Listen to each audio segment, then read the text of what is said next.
नमस्कार दोस्तों, मैं रेणु और ये मेरा चैनल है साहित्य की ओर, जहां मैं आपको साहित्य की नई नई और रोचक कहानियों से मिलवाती हूँ। तो हमारे इस सिलसिले को बनाए रखने के लिए बेल आइकन जरूर प्रेस करें ताकि आपको हमारे वीडियो की सारी अपडेट्स मिलती रहें। तो चलिए शुरू करते हैं। आज की कहानी है सुभद्रा कुमारी चौहान जी द्वारा लिखी गई कहानी पवित्र ईर्ष्या। विमला अपने बगीचे में माली के साथ तरह तरह के फूल और पत्तियों को पहचान रही थी और उन्हीं के साथ खेल रही थी, क्योंकि उसके साथ खेलने के लिए उसके कोई सगे भाई बहन न थे। आज राखी का त्योहार था। 12 महीने का दिन। सभी बच्चे अपने अपने घरों में खेल कूद रहे थे। इस चहल पहल में किसी को आज विमला की याद न रही, इसलिए वह बिल्कुल अकेली पड़ गई थी। अचानक उसकी दृष्टि सड़क पर हरी हरी साड़ियों से सजी हुई कुछ स्त्रियों और बालिकाओं पर पड़ी, जिनके हाथों में चांदी के समान चमकती हुई थालियों में फूल, माला, फल फूल और नारियल के साथ रंग बिरंगी राखियां चमचमा रही थीं। उसी समुदाय में विमला की सखी चुन्नी भी थी। चुन्नी को देखकर विमला चुप न रह सकी। कौतूहल वश वह पुकार उठी, इतनी सज धज के कहाँ जा रही हो चुन्नी? यह थाली में क्या लिए हो चमकता हुआ? चुन्नी विमला की अन्य भिज्ञता पर हंस पड़ी, बोली, इतना भी नहीं जानती बिन्नो? आज राखी है ना, हम लोग भगवान जी के मंदिर में पूजा करने जाती हैं। वहां से लौटकर फिर राखी बांधेंगी। किसे बांधेगी राखी? विमला ने उत्सुकता से पूछा। इस प्रश्न पर सब खिलखिला के हंस पड़ी। विमला शर्मा गई। चुन्नी विमला की सहेली थी। अपनी सखी के ऊपर इस प्रकार सबका हंसना उसे भी अच्छा नहीं लगा। वह विमला के पास जाकर बोली, बिन्नो, अभी हम लोग भगवान जी की पूजा करके उन्हें राखी बांधेंगी, फिर घर आकर अपने अपने भाइयों को बांधेंगी। तुम भी चलो ना हमारे साथ। पर मैंने तो अभी अम्मा से पूछा ही नहीं। माँ से पूछकर मंदिर में आ जाना। यह कहकर चुन्नी चली गई। विमला अपने हृदय में राखी बांधने की प्रबल उत्कंठा लिए हुए बड़े उत्साह से माँ के पास आई। उसकी माँ कमला बैठी कुछ पकवान बना रही थी। वह 9 बरस की बालिका घर में बिल्कुल अकेली होने के कारण अब भी निरी बालिका थी। वह माँ के गले में दोनों बाहें डालकर पीठ पर झूलकर बोली, मैं भी राखी बांधूंगी माँ। तू किसे राखी बांधेगी बेटी? माँ ने किंचित उदासी से पूछा। तुम जिसे कह दोगी माँ, विमला ने सरल भाव से कह दिया।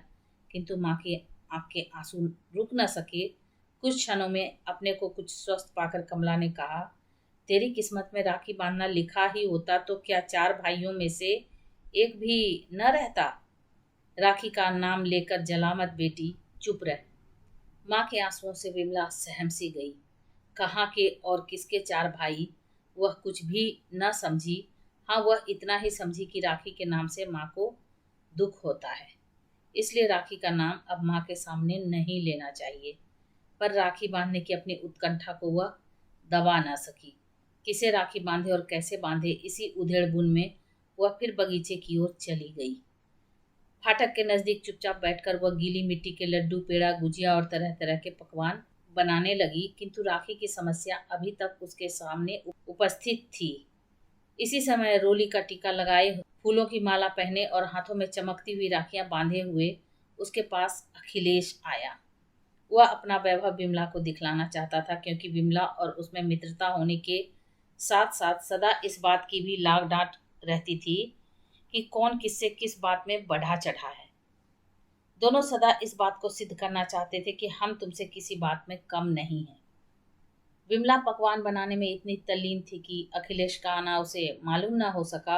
और दिन होता तो शायद विमला के इस प्रकार चुप रहने पर अखिलेश भी चला जाता, परंतु आज तो उसे विमला को अपनी राखियां दिखलानी थी। उस पर यह प्रकट करना था कि देखो विमला, मुझे जो सम्मान प्राप्त है वह तुम्हें नहीं। इसलिए उसने विमला को छेड़ा, बिन्नो, यह तुम्हारे मिट्टी के लड्डू कौन खाएगा जो इतने ढेर से बनाए जा रही हो? विमला के हाथ का लड्डू गिरकर टूट गया। उसने तुरंत अखिलेश की तरफ देखा और अखिलेश ने सगर्व दृष्टि से अपने हाथों को देखा, जिन पर राखियां चमक रही थी। विमला अपने पकवानों को भूल गई। फिर वही राखियां उसके दिमाग में झूलने लगी। अखिलेश के पास खड़ी होकर हाथ से मिट्टी झाड़ती हुई बोली, तुम्हें किसने राखी बांधी है अखिल? चुन्नी ने बांधी है और मैंने उसे 1 रुपया दिया है, समझी? अखिलेश ने कहा। कुछ क्षणों तक न जाने क्या सोचकर विमला बोली, तो तुम मुझसे राखी बंधवा लो अखिल भैया, मुझे रुपया न देकर अठन्नी ही देना। नहीं भाई, अठन्नी की बात तो झूठी है, मेरे पास इकन्नी है, वह मैं तुम्हें दे दूंगा। पर क्या तुम्हारे पास राखी है? अखिल ने पूछा। विमला कुछ सोचती हुई बोली, राखी तो नहीं है, कौन ला देगा मुझे? आश्वासन के स्वर में अखिलेश बोला, तुम पैसे दोगी तो राखी मैं ही ला दूंगा, वह कोई बड़ी बात नहीं है। पर विन्नो, राखी अकेली नहीं बांधी जाती, राखी बांधने के बाद फल मेवा और मिठाई भी तो दी जाती है, वह तुम कहाँ से लाओगी? मिठाई मैं माँ से मांग लूंगी और कुछ नींबू बगीचे से तोड़ लूंगी, पर पैसे तो मेरे पास दो ही हैं, उसमें राखी आएगी क्या? विमला ने पूछा। अखिलेश ने कहा, 2 पैसे में राखी और मिठाई दोनों ला दूंगा बिन्ना। अब तुम माँ से मिठाई ना मांगो तो भी काम चल सकता है। विमला चाहती भी यही थी कि किसी प्रकार चुपचाप राखी बंध जाए और माँ न जान पाए। जब उसे मालूम हुआ कि 2 पैसों में राखी और मिठाई दोनों आ जाएंगी तो उसे बड़ी प्रसन्नता हुई। उधर अखिल राखी ले आया, इधर विमला फूलों की एक माला एक नन्ही सी थाली में जरा सी रोली और अक्षत रखकर उसकी प्रतीक्षा करने लगी। उसे अधिक प्रतीक्षा न करनी पड़ी। अखिल 1.5 पैसे की मिठाई और धेले की एक राखी लेकर कुछ ही देर में आ गया। माली के घर से जरा सा मीठा तेल मांग कर एक मिट्टी का दिया जलाया गया और वहीं गोधूली की पवित्र बेला में एक अबोध बालिका ने एक बालक को 2 पैसों से सदा के लिए भाई के रूप में बांध लिया। तिलक लगाकर अक्षत छिड़क कर विमला ने अखिल को राखी बांधी, फूलों की माला पहनाकर उसे मिठाई खिला दी और अखिल ने उसी समय विमला के हाथ पर इकन्नी रखकर उसके पैर छू लिए। पैर छूकर वह ज्यों ही ऊपर उठा, सामने विमला की माँ खड़ी थी। उनकी आंखों से आंसू गिर रहे थे। उन्हें याद आ रहा था अखिलेश के साथ का ही उनका बच्चा। यदि आज वह होता तो वह भी 12 साल का होता। सहसा माँ को सामने देख विमला कुछ संकोच में पड़ गई। इकन्नी को मुट्ठी में दबाकर वह चुपचाप एक तरफ खड़ी हो गई। अखिलेश 2 कदम आगे बढ़कर बोला, चाची, बिन्नू ने मुझे राखी बांधी है और मैंने उसे एक इकन्नी दी है। अब यह भी मेरी बहन हो गई ना चाची? माँ ने अखिल को पकड़कर प्यार से हृदय से लगाते हुए गदगद कंठ से कहा, हाँ, तू हो गया मेरा बेटा अखिल। अखिलेश ने विमला की माँ की बात सुनी या नहीं, तो वह अपनी एक बहन के कारण बहुत परेशान रहता था। वह उससे सदा लड़ती थी। वह कुछ चिंतित सा होकर बोला, पर चाची, चुन्नी तो मुझसे बहुत लड़ती है।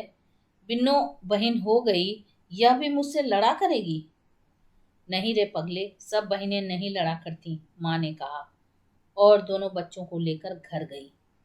उस दिन से अखिल के 2 घर हो गए। 2 घरों में उसे माता की ममता, पिता का दुलार और बहन का स्नेह मिलने लगा। इस खिलवाड़ को हुए प्रायः 8 साल बीत गए। विमला अब 17 साल की युवती थी। विमला और अखिलेश दोनों सगे भाई बहन से किसी बात में कम न थे। अब भी हर साल विमला बड़ी धूमधाम से अखिलेश को राखी बांधा करती थी। चुन्नी सगी बहन होकर भी अखिलेश के हृदय में वह स्थान न बना सकी थी जो विमला ने अपने सरल और नम्र स्वभाव के कारण बना लिया था। विमला सरीखी बहन पर अखिलेश को उसी प्रकार गर्व था जिस प्रकार विमला को अखिलेश के समान सुशील, तेजस्वी और मनस्वी भाई के पाने पर था। बीए की परीक्षा में यूनिवर्सिटी भर में फर्स्ट आ जाने के कारण अखिलेश को विदेश जाकर विशेष अध्ययन के लिए सरकारी छात्रवृत्ति मिली और उसे 2 साल के लिए विदेश जाना पड़ा। विदेश जाने के 1.5 साल बाद ही अखिलेश को लाल लिफाफे में विमला के विवाह का निमंत्रण मिला। विमला के विवाह के समाचार से वह प्रसन्न तो हुआ, परंतु वह विवाह में सम्मिलित न हो सकेगा, इससे उसे कुछ दुख भी हुआ। विमला अपने माता पिता की अंतिम संतान थी। उससे बड़े उसके 4 भाई और 2 बहनें 2-2, 3-3 साल के होकर नहीं रहे थे। न जाने कितने टोटके, पूजा पाठ और जप तप के बाद वह इस लड़की को किसी प्रकार जिला सके थे। नई सभ्यता की पक्षपातिनी होने पर भी संतान के लिए विमला की माँ ने जिसने जो कुछ बतलाया वही किया। विमला के गले में किसी महात्मा की बताई हुई एक ताबीज अब तक पड़ी थी। तात्पर्य यह कि वह माता पिता दोनों की ही बहुत दुलारी थी। 15वें वर्ष में पैर रखते ही माँ को उसके विवाह की चिंता हो गई थी। पर बाबू अनंतराम कुछ लापरवाह से थे। विवाह का ध्यान आते ही वे सोचते, एक ही तो लड़की है, वह भी चली जाएगी तो घर तो जंगल हो जाएगा।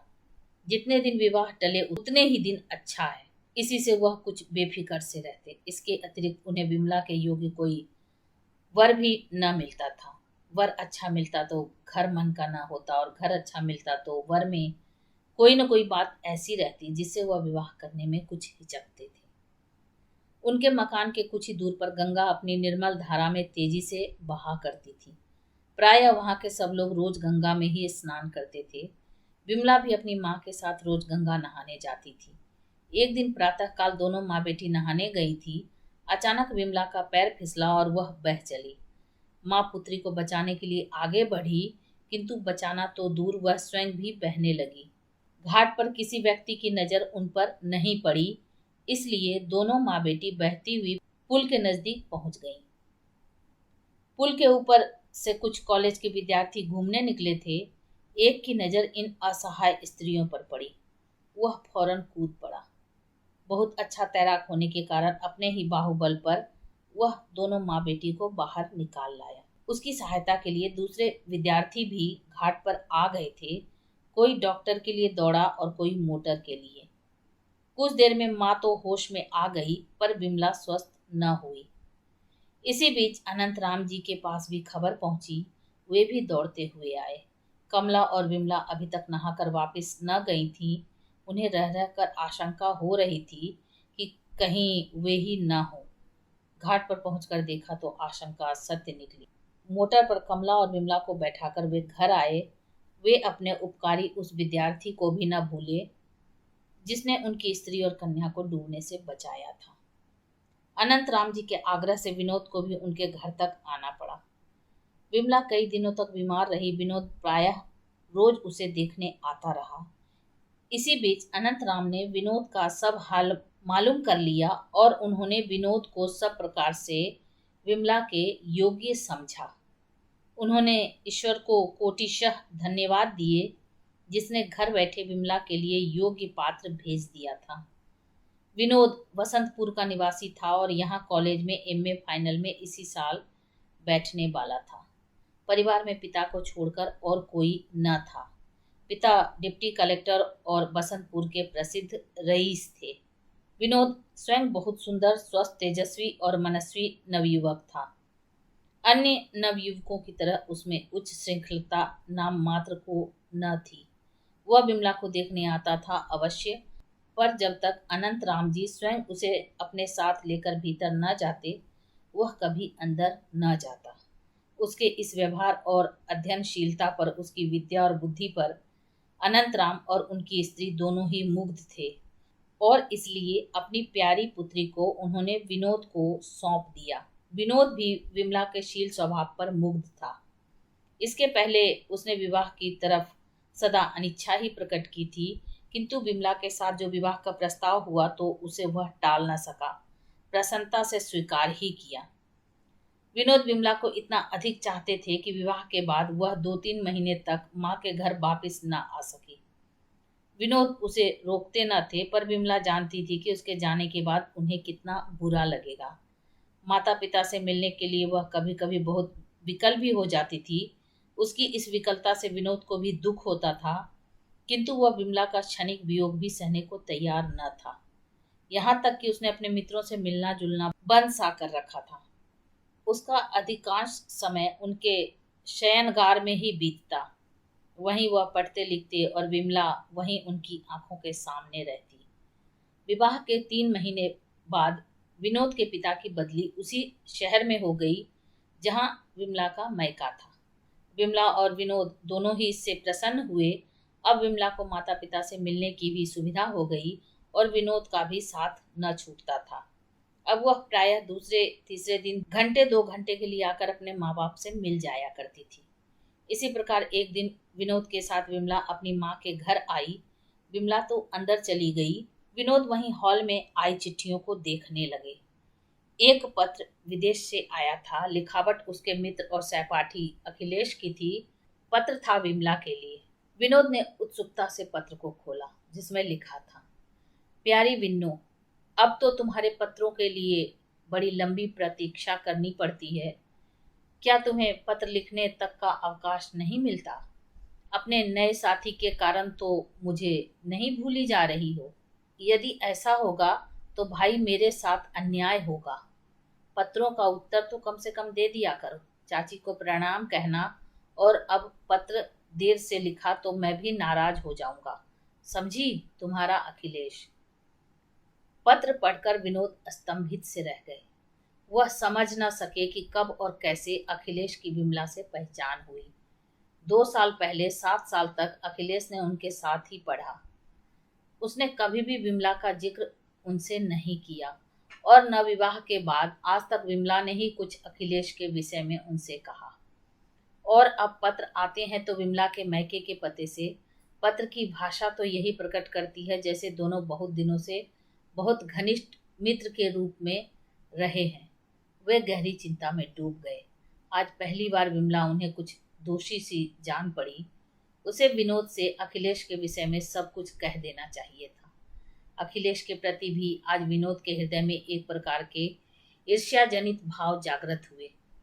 फिर पत्र पढ़ने के बाद वे अंदर न जा सके। पत्र को जेब में रखकर चुपचाप अपने घर चले आए। विमला ने विनोद की कुछ देर तक प्रतीक्षा की। जब वे अंदर न गए तब उसने आकर बैठक में देखा। वहां भी उन्हें न पाकर वह समझी कहीं गए होंगे, किंतु जब 2 घंटे तक विनोद न लौटे तो वह घबराई और अपनी माँ की कार में बैठकर ससुराल आ गई। A reserved lover makes a suspicious husband, यह कहावत विनोद पर अक्षरशः चरितार्थ होती थी। वे विमला को जितना ही अधिक प्यार करते थे, उतना ही उन्हें उस पर संदेह भी होता था। नौकर चाकर से भी विमला का बात करना उन्हें अच्छा न लगता था। वे विमला पर अपना एक छत्र अधिकार चाहते थे। वे तो कदाचित यहाँ तक चाहते थे कि विमला को किसी प्रकार बहुत ही छोटे आकार में परिवर्तित करके अपने पॉकेट में रख ले, जिसमें वही केवल विमला को देख सके, वहां तक और किसी की पहुंच ही न हो सके। विमला घर आई तब वे खाट पर लेटे थे। उन्होंने जानबूझकर अखिलेश की एक फोटो निकालकर अपनी चारपाई पर रख ली थी। विमला ने पहुंचकर पति का चेहरा देखा। देखते ही पहचान लिया कि इन्हें किसी प्रकार का मानसिक कलेश हो रहा है। वह उनके पास पहुंचकर खाट पर बैठ गई। बैठते ही उसकी दृष्टि अखिलेश की फोटो पर पड़ी। कुछ हर्ष, कुछ कौतूहल से पति की उदासी का कारण पूछना तो भूल गई। अखिलेश का चित्र उठाकर फौरन पूछ बैठी, यह फोटो तो अखिलेश का है, यहाँ कैसे आया? तुम इन्हें जानते हो? जानता हूं, कह के विनोद ने करवट फेर ली। विमला की तरफ पीठ और दीवार की तरफ मुंह करके वे अपनी वेदना को चुपचाप पीने लगे। तुम इन्हें जानते हो तो अभी तक मुझसे कहा क्यों नहीं? विमला ने फिर पूछा। विनोद ने कोई उत्तर न दिया। इसके बाद विमला को फिर कुछ पूछने का साहस न हुआ। वह वहीं एक तरफ विनोद के पैरों को सहलाने लगी। विनोद ने अपने पैरों को जोर से खींच लिया। विमला समझ गई कि नाराजगी उसी पर है। वह विनोद के स्वभाव को इतने दिनों से बहुत अच्छी तरह जानती थी। विनोद जो उस पर पक पक संदेह करते थे, उससे भी वह छिपा न था। किंतु विनोद का हृदय कितना सच्चा, कितना गंभीर और कितना उदार है, यह भी वह भली भांति जानती थी। पति का संदेह मिटाने के लिए वह नम्र स्वर में बोली, देखो, किसी तरह का संदेह न करना। अखिलेश मेरा भाई है, समझे? सब समझ लिया, विनोद ने रुखाई से उत्तर दिया। विमला ने फिर अपने उसी नम्र स्वर से पूछा, और तुम वहां से चुपचाप मुझे छोड़कर चले क्यों आए? चला आया, मेरी खुशी। तुम्हें अपने साथ नहीं लाना चाहता था, फिर भी तुम क्यों चली आई? 2-3 दिन माँ के साथ रह लेती, विनोद ने तीव्र स्वर में कहा। कहने को तो विनोद यह बात कह गए, किंतु इस 2 ही घंटे में उनके हृदय की जो हालत हुई, यह वही जानते थे। कई बार स्वयं जाने के लिए उठे, फिर आत्माभिमान के कारण न जा सके। नौकर को तांगा लेकर भेज ही रहे थे कि विमला आ पहुंची। विमला के आने से पहले वह उसके लिए बहुत विकल थे, किंतु उसके आते ही वे तन गए। विमला यह समझती थी, इसलिए उसे कुछ हंसी आ रही थी, परंतु फिर भी अपनी हंसी को दबाती हुई बोली, तो तुम मुझसे कह के आते कि तुम यहाँ 2-3 दिन रह सकती हो तो मैं रह जाती। अम्मा तो रोक रही थी, कहो तो अब चली जाऊं। हाँ हाँ चली जाना, विनोद ने मुंह से ही कहा, लेकिन हृदय कहता था खबरदार, अगर यहाँ से हिली भी तो ठीक ना होगा। विमला बोली, अच्छा बाबूजी कचहरी से लौटेंगे तो उन्हीं की कार में चली जाऊंगी। किंतु बाबूजी के कचहरी के लौटने से पहले ही दोनों का मेल हो गया। विमला को फिर माँ के घर जाने की आवश्यकता न पड़ी। इसके बाद विनोद को विमला ने अपने और अखिलेश के संबंध में सब कुछ बतलाया। उसी दिन विमला को यह भी मालूम हुआ कि अखिलेश विनोद का सहपाठी होने के साथ ही साथ अभिन्न हृदय मित्र भी है। यह जानकर भी कि अखिलेश विमला का राखी बंध भाई है, न जाने क्यों विनोद का अखिलेश के प्रति विमला का स्नेह भाव सहन न होता था। साथ ही साथ वह अखिलेश का अपमान भी न सह सकते थे, क्योंकि वह अखिलेश को भी बहुत प्यार करते थे। आषाढ़ का महीना था और इसी महीने में अखिलेश विदेश से लौटकर आने वाले थे। एक दिन विमला की माँ ने विमला से कहला भेजा कि आज शाम की ट्रेन से अखिलेश लौटेंगे, स्टेशन चलने के लिए तैयार रहना, मैं कार भेज दूंगी।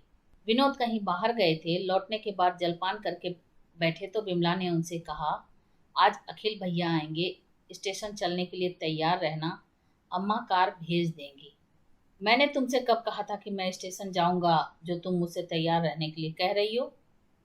मेरे पास न अखिलेश ने सूचना भेजी है और न मैं आऊंगा। तुम्हारे पास सूचना आई है तो तुम चली जाना, विनोद ने कहा और अपना कोट उठाकर फिर बाहर चले जाने के लिए तैयार हो गए। उन्हें रोकती हुई विमला ने फिर नम्र स्वर में कहा, सूचना नहीं भी आई तो चलने में क्या हुआ, तुम्हारे मित्र ही तो हैं। चलने में क्या हुआ इसका उत्तर मैं नहीं दे सकता, नहीं जाना चाहता, यही काफी है। कहते हुए विनोद फिर आगे बढ़े। विमला ने उनका कोट पकड़ लिया, बोली, तुम नहीं जाओगे तो सब लोग बुरा मानेंगे। चलो हम लोग स्टेशन से अपने घर आ जाएंगे, उनके घर न जाएंगे बस। विनोद ने चिढ़कर कहा, क्यों सिर खाए जाती हो बिन्नो, एक बार कह तो दिया कि मैं ना जाऊंगा। तुम्हारा भाई है, तुम खुशी से जाओ, मैं तुम्हें नहीं रोकता। तुम न जाना चाहती हो तो तुम्हें जाने के लिए मैं विवश नहीं करता, फिर तुम ही क्यों चलने के लिए मुझ पर इतना दबाव डाल रही हो? कहते हुए कोट छुड़ाकर विनोद चल दिए। विमला चुप हो गई। उसने आज ही अनुभव किया कि विवाह के बाद स्त्री कितनी पराधीन हो जाती है। उसे पति की इच्छाओं के सामने अपनी इच्छाओं और मनोवृत्तियों का किस प्रकार दमन करना पड़ता है। वह जानती थी कि विनोद बार बार जाने के लिए कहते हैं अवश्य, पर यदि वह सचमुच चली जाए तो उन्हें कितनी मानसिक वेदना होगी, उसके जाने का परिणाम कितना भयंकर होगा। नियत समय पर कार आई, पर विमला उतर कर नीचे भी न गई। ऊपर से ही दासी के द्वारा कहला भेजा कि सर में बहुत दर्द है, इसलिए वह स्टेशन न जा सकेगी।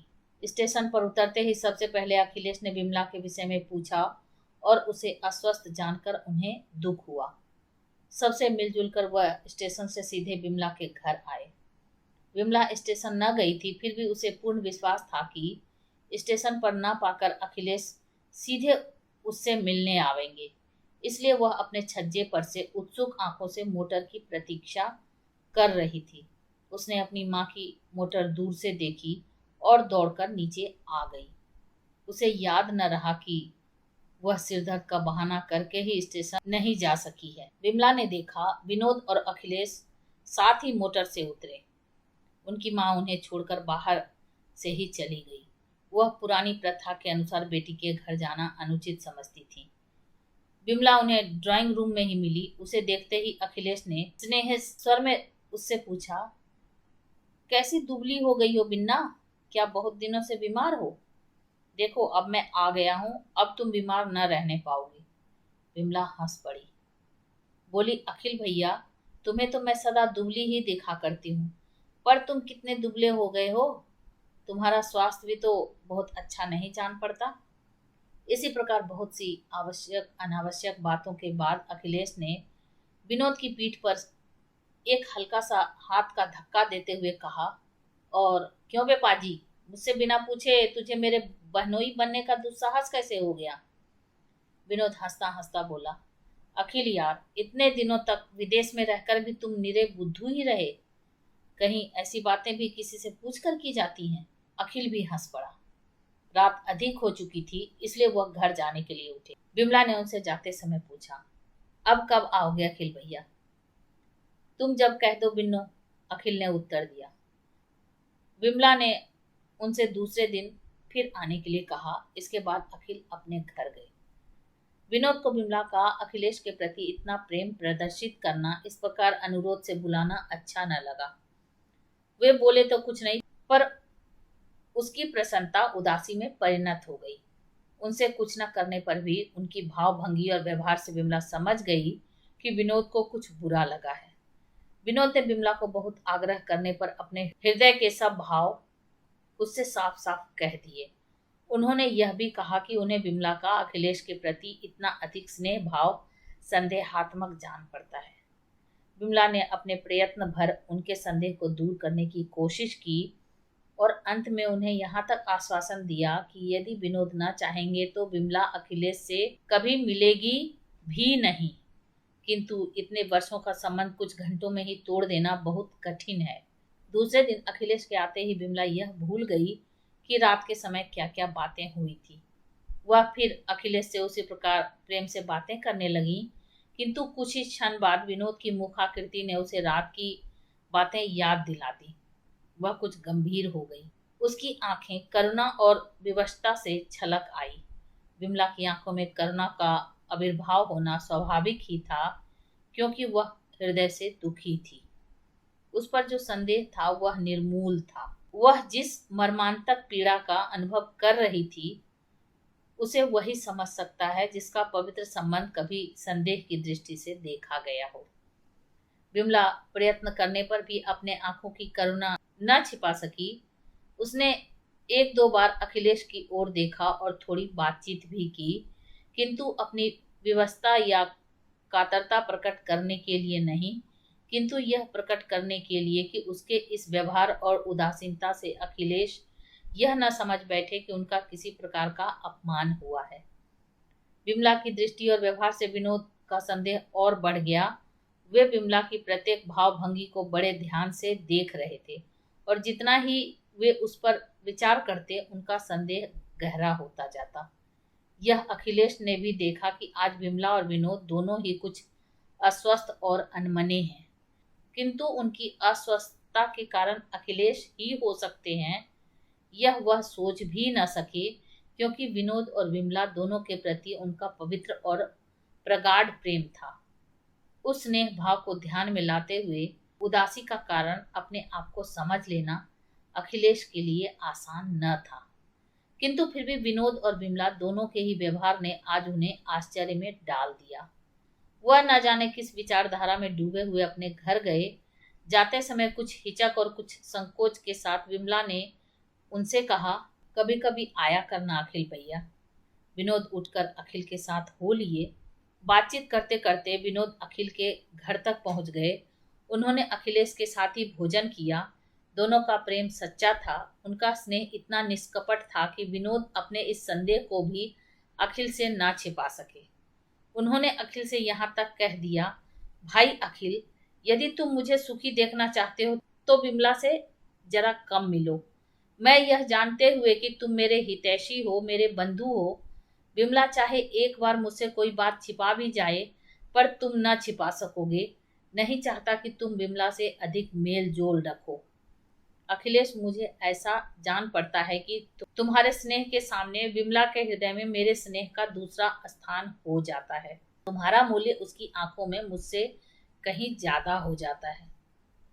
यह बात तो सच है, क्योंकि मैं उसका भाई हूँ, अखिलेश ने किंचित मुस्कुराकर कहा। फिर वह गंभीर होकर बोले, विनोद, तुम जैसा चाहो, मैं विमला से मिलने के लिए बहुत उत्सुक भी नहीं हूँ, और यदि तुम चाहो तो मैं यह स्थान ही बदल दूं, कहीं और चला जाऊं। अभी लौटे दिन ही कितने हुए हैं, सर्विस दूसरी जगह भी तो कर सकता हूँ। विनोद घबराकर बोल उठे, नहीं अखिल, तुम यहाँ से कहीं जाओ मत। भाई, तुम 2 साल के बाद तो लौटे, फिर पिता की बदली यहाँ हो गई, तो सौभाग्य से हम दोनों को फिर से साथ साथ रहने का अवसर मिला है। उसे मैं व्यर्थ ही नहीं जाने देना चाहता। यहाँ रहकर क्या तुम विमला से मिलना जुलना कम नहीं कर सकते? अरे भाई, तुम जो कहो सब कर सकता हूँ, पर 12 बज रहे हैं, जाओ सोने भी दोगे या नहीं? अखिल ने हंसते हुए कहा। इसके बाद विनोद गए अपने घर और अखिल अपने बिस्तर पर। पूरा 1 महीना बीत गया, न अखिलेश आए और न बिमला से उनकी कभी मुलाकात ही हुई। बिमला इस बीच कई बार अपने माँ के घर भी आ जा चुकी थी, किंतु अखिलेश से वहां भी न मिल सकी। वह हृदय से तो अखिलेश से मिलना चाहती थी, पर मुंह से कुछ कहने का साहस न होता था। एक दिन वह माँ के घर जा रही थी कि रास्ते में उसे अखिलेश कहीं जाते हुए दिखे। विमला का हृदय बड़ी जोर से धड़कने लगा। एक बार उसकी तबीयत हुई, कार रुकवाकर अखिलेश से उसके इस प्रकार न आने का कारण पूछ ले, किंतु दूसरे ही क्षण उसे ख्याल आ गया कि वह अखिलेश के न आने का कारण पूछ तो लेगी, किंतु इस तनिक सी बात का मूल्य उसे कितना अधिक चुकाना पड़ेगा। अपनी प्रसन्नता अप्रसन्नता की उसे उतनी परवाह न थी। विनोद की शांति न जाने कितने समय के लिए भंग हो जाएगी। उनकी मानसिक वेदना का विचार आते ही उसने कार बढ़वा ली, रुकी नहीं। पर उस दिन अखिलेश को वह दिन भर न भूल सकी। उसे वह दिन याद आ रहा था जिस दिन उसने 2 पैसे में अखिलेश को भाई के रूप में बांधा था।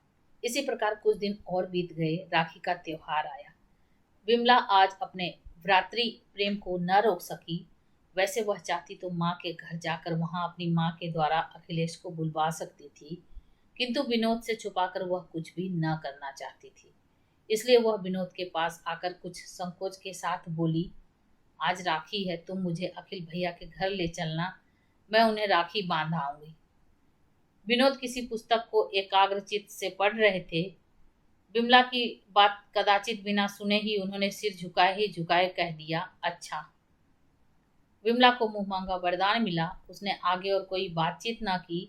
कौन जाने बातचीत के सिलसिले में कोई बहस छिड़ जाए और वो अखिलेश को राखी बांधने न जा सके। आज विमला बहुत प्रसन्न थी। उसने कई तरह के पकवान और अखिलेश को जो अच्छे लगते थे अपने हाथों से बनाए, तरह तरह के फल मंगवाए और शाम को राखी बांधने के लिए जाने की तैयारी करने लगी। एक दासी द्वारा उसने अखिलेश के पास संदेशा भिजवा दिया कि आज शाम को 6 बजे हम दोनों अखिल भैया से मिलने आवेंगे। वे घर ही रहें, कहीं ना जाएं। इस संदेश से अखिल को कुछ आश्चर्य न हुआ, क्योंकि उस दिन राखी थी। विमला दिन भर बड़ी उमंग और उत्सुकता से संध्या की प्रतीक्षा करती रही, किंतु शाम को जब 6 बज गए और विनोद ने अपनी पुस्तकों पर से सिर न उठाया, तो धीरे से जाकर वह विनोद के पास बैठ गई। विनोद ने सप्रेम दृष्टि से विमला की ओर देखकर कहा, कहो बिन्नो रानी, आज कुछ खिलाओगी नहीं? विमला ने तुरंत अपने बनाए हुए कुछ पकवान तस्तरी में लाकर रख दिए। विनोद ने उन्हें खाया। विनोद को इतना प्रसन्न देखकर विमला का साहस बढ़ गया। बोली, देखो 6 से 6:30 बज गए, अखिल भैया के घर अब कब चलोगे? विनोद की हंसी कुछ मिश्रित उदासीनता में परिणत हो गई। दृष्टि का प्रेम भाव तिरस्कार में बदल गया। कुछ क्षण तक चुप रहकर वे रूखे स्वर में बोले, मैं तो ना जाऊंगा, तुम जाना चाहो तो चली जाओ। विमला को जैसे काट सा मार गया। वह विनोद के इस भाव परिवर्तन को समझ न सकी। कुछ चिढ़कर बोली, तुम्हें सवेरे ही कह देना था कि न चलेंगे तो मैं खबर ही न भिजवाती। मैंने तो नहीं कहा था कि मैं तुम्हारे साथ अखिल के घर चलूंगा, पर तुमने खबर भिजवा ही दी हो तो चली जाओ, मैं रोकता नहीं। हाँ, एक बार नहीं अनेक बार मैं तुम पर यह प्रकट कर चुका हूँ कि अखिल से तुम्हारा मिलना जुलना मुझे पसंद नहीं है। फिर भी तुम जैसे उसके लिए व्याकुल सी रहा करती हो। यदि तुम्हें मेरी मानसिक वेदनाओं का कुछ ख्याल नहीं है तो जाओ, पर मुझे क्यों अपने साथ घसीटना चाहती हो? विमला सिहर उठी। कुछ देर बाद अपने को संभाल कर बोली, अखिल भैया से ही क्या, तुम ना चाहोगे तो मैं अम्मा और बाबूजी से भी ना मिलूंगी। विनोद ने विमला की बात का कुछ भी उत्तर नहीं दिया और बाहर चले गए। बाहर दरवाजे पर ही उन्हें उनके मित्र की बहन अंतो मिली, जो उनको भी बहुत ज्यादा चाहती थी, भाई की ही तरह, और उन्हें राखी बांधने आई थी। विनोद इस समय किसी अतिथि के स्वागत के लिए तैयार न थे, विशेषकर यदि अतिथि स्त्री हो तब। अभी अभी वह विमला को अखिल से न मिलने जाने के लिए तेज बातें कह चुके थे। दूसरे ही क्षण किसी दूसरी स्त्री के साथ जो विनोद की वैसी ही बहन हो जैसी विमला अखिल की। विमला के पास जाने में उन्हें कुछ संकोच सा हुआ, पर वह अंतों को टाल भी तो ना सकते थे। वह उसे लिए हुए विमला के पास जाकर जरा कोमल स्वर में बोले, विन्नो, यह अंतो राखी बांधने आई है, इन्हें बैठा लो। विमला ने उठकर आदर और प्रेम से अंतों को बैठाया तो अवश्य, पर कुछ अधिक बातचीत न कर सकी। अंतो विनोद के पास ही बैठकर इधर उधर की बातें करने लगी। विमला ने उनकी बातचीत में किसी प्रकार का हिस्सा न लिया, यहाँ तक कि उनसे कुछ दूर बैठकर पान बनाने लगी। और दिन होता तो शायद विनोद से अधिक विमला ही अंतों से बातचीत करती, किंतु आज वह बड़ी व्यथित सी थी, इसलिए चुप रही। उसकी इस उदासीनता से विनोद ने अंतों का अपमान, घर में आई हुई एक स्त्री अतिथि का अपमान समझा। वे मन ही मन चिढ़ उठे, पर कुछ बोले नहीं। राखी की रस्म अदा होने पर विमला अंतों और विनोद दोनों के लिए थालियां परोस लाई। अंतों ने विमला से भी भोजन करने का आग्रह किया, किंतु तबीयत ठीक न होने का बहाना करके विमला ने भोजन करने से इनकार कर दिया। अब विनोद भी अपने क्रोध को न संभाल सके, तिरस्कार सूचक स्वर में बोल उठे, तबीयत क्यों खराब करती हो, अब भी समय है, राखी बांधने चली जाओ। अंतो कुछ समझी नहीं, मुस्कुराकर बोली, राखी बांधने कहाँ जाओगी भौजी, चलो पहले खाना खा लो फिर चली जाना। विमला तो कुछ न बोली, पर विनोद फिर उसी स्वर में बोले, तुम क्या जानो अंतो, आदमी तो वह जो इशारे से समझ जाए। आज त्योहार का दिन और यह जाएंगी अखिलेश के घर उसे राखी बांधने। जो लोग अपने घर आवेंगे वे कदाचित दीवारों से बातचीत करेंगे। और फिर क्या अखिलेश को यह घर मालूम नहीं है? चाहते तो आ ना सकते थे। अंतो कुछ घबरा सी उठी, बोली, जाने भी दो विनोद भैया, त्योहार के दिन गुस्सा नहीं करते। विमला चुपचाप हाथ में सरौता सुपारी ज्यों की त्यों लिए बैठी थी। पान सामने पड़े थे, उसकी आंखों से बरबस आंसू गिरे जा रहे थे। विनोद को विमला का यह बर्ताव बहुत खल रहा था। अंतों की बात के उत्तर में वह फिर उसी क्रोध भरे स्वर में बोले, त्योहार के दिन गुस्सा तो नहीं किया जाता अंतों, पर रोया जाता है। सो मैं अपनी किस्मत को रोता हूँ। पिताजी ने न जाने कब का बैर निकाला, जो नाहक ही बैठे बिठाए मेरे गले में यह बला बांध दी। देख रही हो ना, खाना इसी प्रकार तो खिलाया जाता है। हमारे सामने थालियां परोसकर वे आंसू बहा रही हैं, तो हम लोग भी मर भूखे नहीं हैं। खाना दूसरी जगह भी तो खा सकते हैं। कहते हुए विनोद अंतों का हाथ पकड़कर थाली पर से उठ गए। विमला ने किसी को रोका नहीं। उसकी मानसिक स्थिति पागलों से भी खराब थी। उसने राखियों को उठाकर दूर फेंक दिया, फल और मिठाई उठाकर नौकरों को दे दी। माला को मसलकर दूर फेंककर वह खाट पर गिर पड़ी और फूट फूट कर रोने लगी।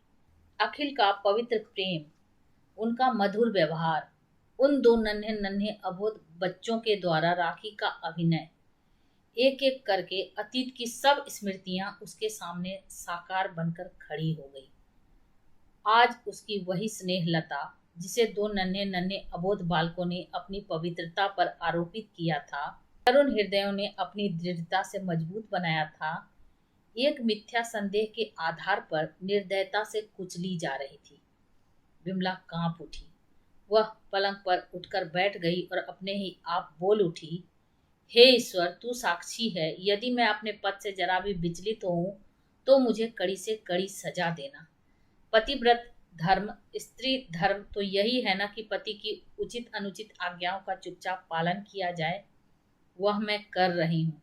विधाता पर इतने पर भी यदि मेरी दुर्बल आत्मा अपने किसी आत्मीय के लिए पुकार उठे तो मुझे अपराधिनी न प्रमाणित करना। इसी समय माँ की भेजी हुई मिश्रानी फल, मिठाई और मेवा इत्यादि लेकर आई।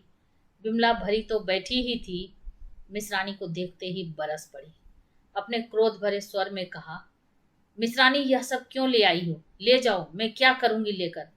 माँ से कहना मेरे लिए कुछ ना भेजा करे। समझ ले आज से बिन्ना मर गई।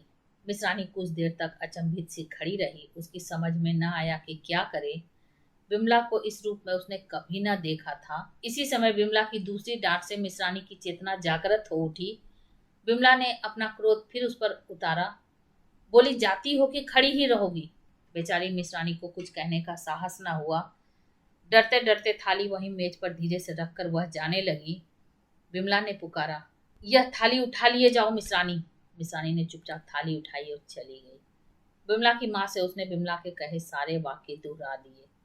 विमला की माँ यह सब सुनकर घबरा उठी।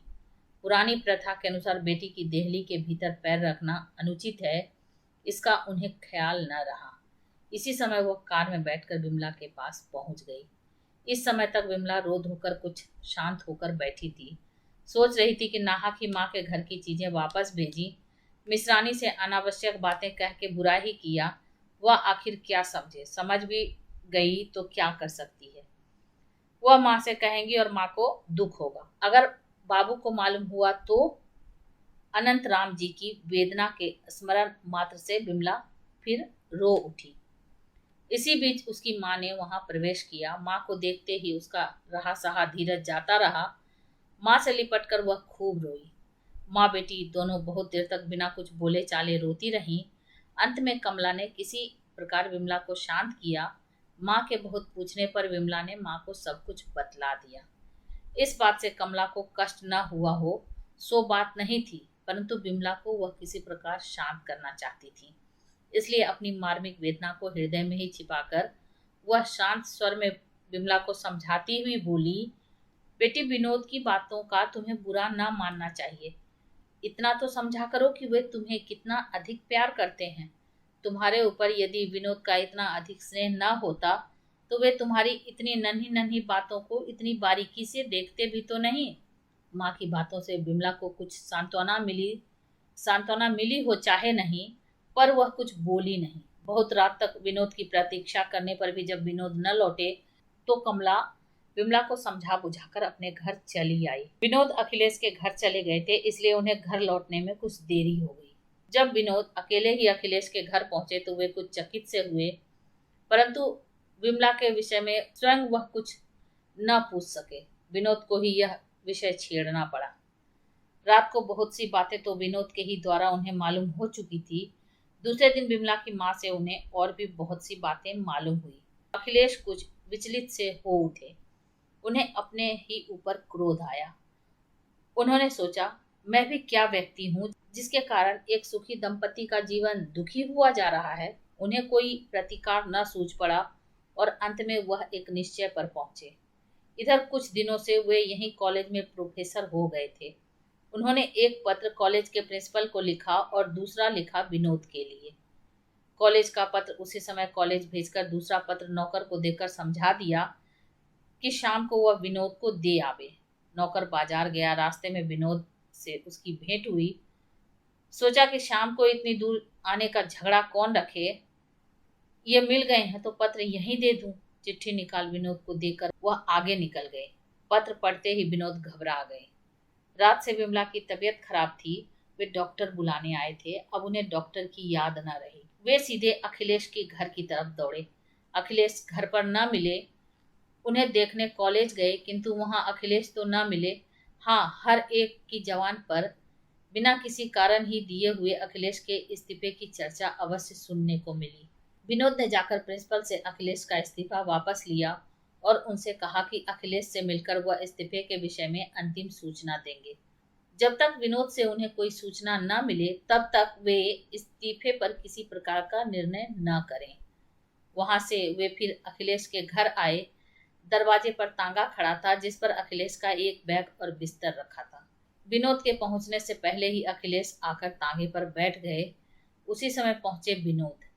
साइकिल वहीं फेंक कर अखिलेश की बगल में जा बैठे और सजल आंखों से बोले, चलो कहाँ चलते हो अखिल, मैं भी तुम्हारे साथ चलता हूँ। अखिलेश की आंखें भर आई। वे कुछ क्षण तक कुछ बोल न सके। अंत में वे किसी प्रकार अपने को संभाल कर बोले, तुम पागल हो विनोद, तुम्हें मेरे साथ चलने की क्या जरूरत है। जरूरत? ठहरो, तुम्हें अभी बतलाता हूँ। पर तुम यह समझ लो कि मैं तुम्हारा साथ स्वर्ग और नरक तक भी न छोड़ूंगा।